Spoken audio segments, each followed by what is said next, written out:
Madras HC partly sets aside a Section 74 order that imposed a higher tax liability of 18%, with interest and penalty on assessee after denying concessional rate of duty, 5%, on transport of goods in vessel, and time charter of vessels, under Notification No.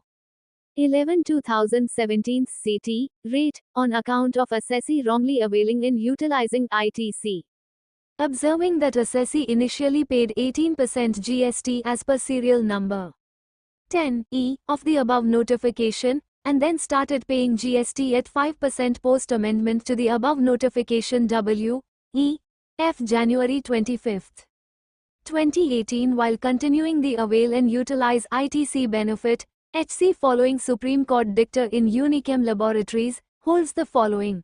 I. Denial of concessional rate of duty in terms of the aforesaid notification cannot be justified as the authorities under the statute are not expected to impose a higher tax liability on account of inadvertent mistake that may have been committed by an assessee.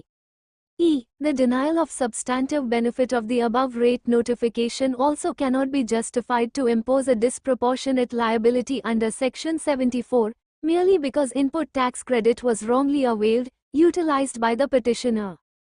E. It was no part of the duty of the department to collect or to retain tax amount, which is not due to it or is legitimately due from the petitioner, nor it was part of the duty of the department to augment revenue by depriving the benefit that was otherwise available to the petitioner.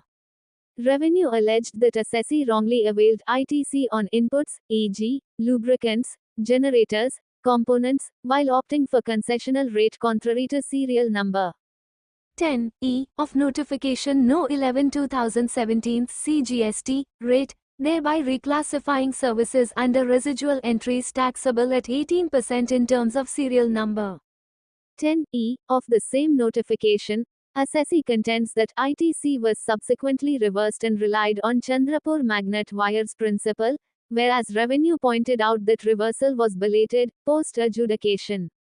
HC clarifies that Chandrapur decision applies only where ITC was wrongly availed and was reversed before its utilization.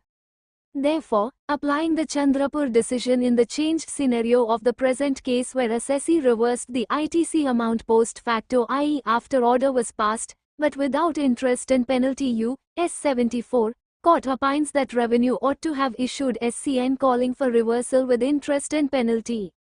However, as the reversal part was done by assessee, albeit after order, HC stresses that, not only, there is no concession from payment of interest, but the inbuilt amnesty U.S. 74 insofar as payment of penalty is concerned is also not available, and therefore, assessee is to pay 100% penalty equivalent to the ITC wrongly availed and utilized.